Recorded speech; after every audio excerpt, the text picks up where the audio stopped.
Imagine walking into a classroom, a place meant to inspire growth and understanding, only to feel like an outsider every single day. For Jordan, a bright and determined black student, that's exactly what school had become. His teacher, Mr. Evans, a man known for his rigid authority, seemed to single him out. What began as subtle dismissals soon escalated into something far more disturbing. What was really happening in that classroom? And how far would Jordan go to uncover the truth? Let's find out how this courageous young man began his fight for respect and justice. Before we dive into this powerful story, a quick message. If you believe stories like this can create awareness, hit the subscribe button and let us know, where are you watching from? Jordan was one of the few students at Briarwood Academy, a prestigious all-boys high school known for its rigorous academics and tradition. But Jordan wasn't just any student. He was the only black student in the entire school. For a teenager who just wanted to fit in, that fact alone made him stand out in ways he didn't want. From the first day, Jordan noticed things others might have overlooked. The lingering stares in the hallways, the whispered comments that stopped abruptly when he walked by, and the unspoken sense that he didn't belong. He was used to being the only one in some spaces, but Briarwood was different. It was isolating. His teacher, Mr. Evans, seemed like an embodiment of everything that made Briarwood so intimidating. Stern and immaculately dressed, Mr. Evans demanded excellence, but his expectations seemed to weigh heavier on Jordan. Unlike his peers, Jordan felt like every move he made in class was being scrutinized under a magnifying glass. At first, it was subtle.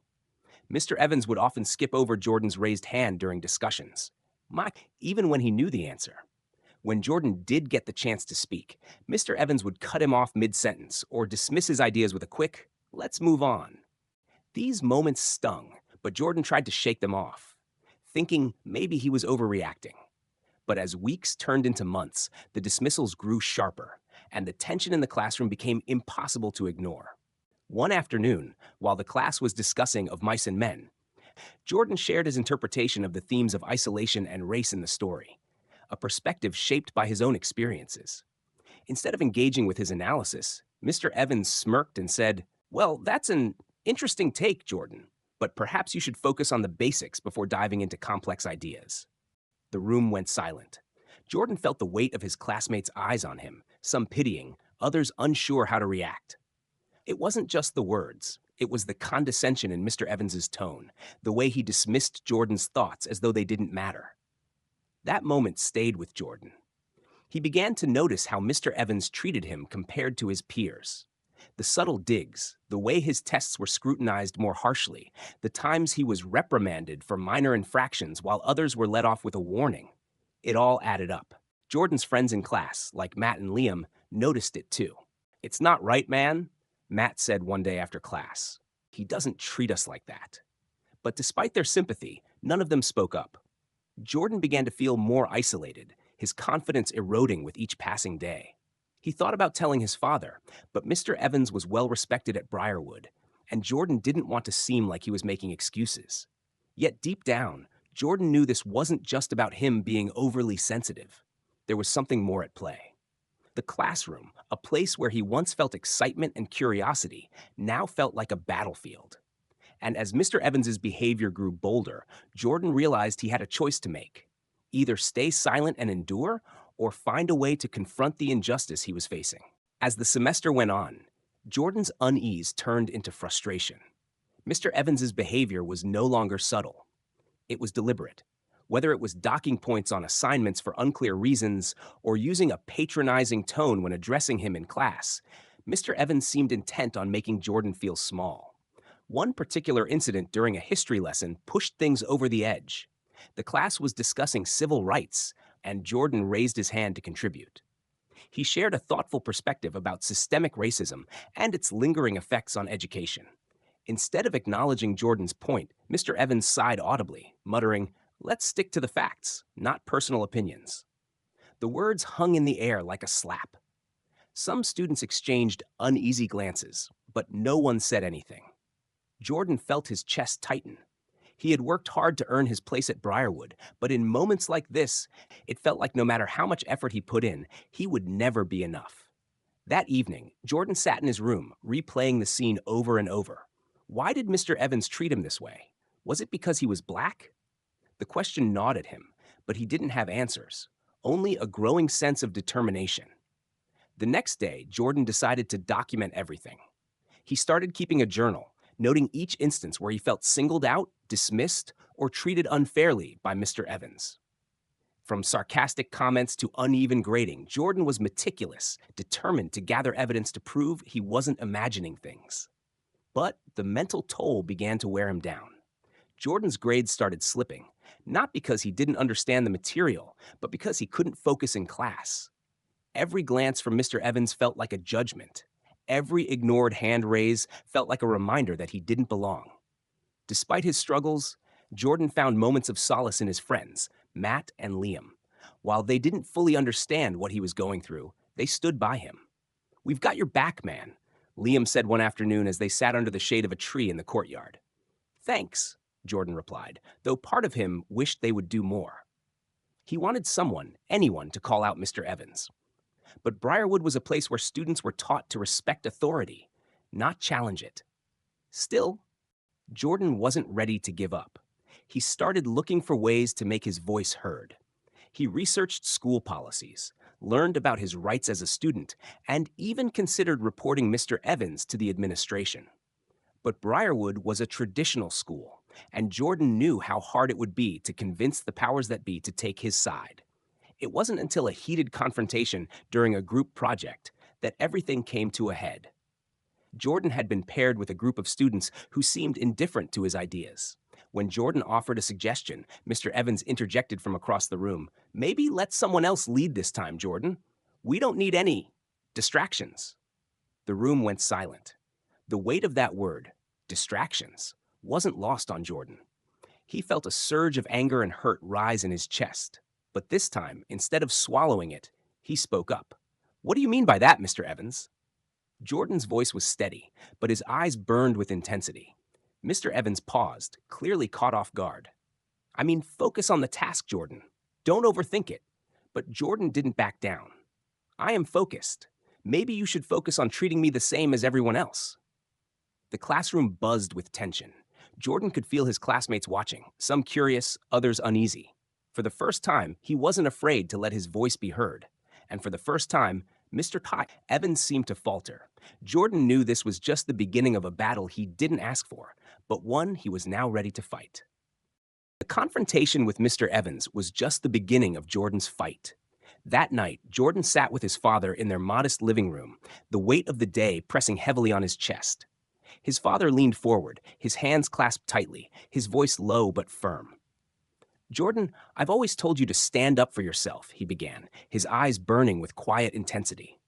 "But what you described today is not just disrespect. It's an attack on your dignity, and we won't let that slide." The next morning, Jordan and his father walked into the principal's office together. Principal Williams, a man with a calm but stern demeanor, greeted them, his eyes flickering with curiosity and concern. Jordan's father wasted no time. "My son has been targeted by Mr. Evans for weeks. His grades are inconsistent, his voice is dismissed in class, and the racial undertones of his treatment are impossible to ignore." Principal Williams leaned back in his chair, his expression unreadable. "These are serious allegations," he said. "We'll need to investigate further, but I assure you we'll handle this with care." Jordan's father narrowed his eyes. "Care is one thing, but action is another.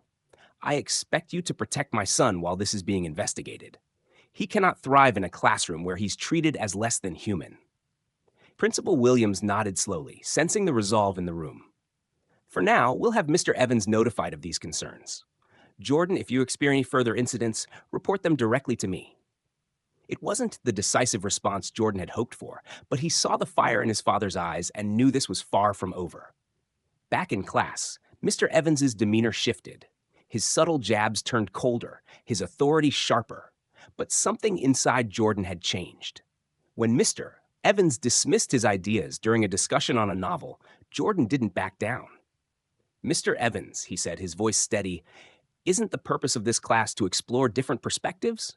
Or does that only apply to certain students?" The room fell silent, the weight of Jordan's words lingering in the air. Mr. Evans's face hardened, but for once, he didn't have a retort. The school's investigation quietly began, and as Principal Williams spoke with other students, troubling patterns emerged. Stories of favoritism, dismissive comments, and questionable grading practices painted a picture of a teacher whose biases had long gone unchecked. Principal Williams called Jordan into his office one afternoon. "Jordan," he said, his tone heavier than before, "we've found evidence that corroborates your claims. This isn't just about you, it's about a broader issue that needs addressing." Jordan felt both relief and a surge of determination. For the first time, he realized he wasn't just standing up for himself.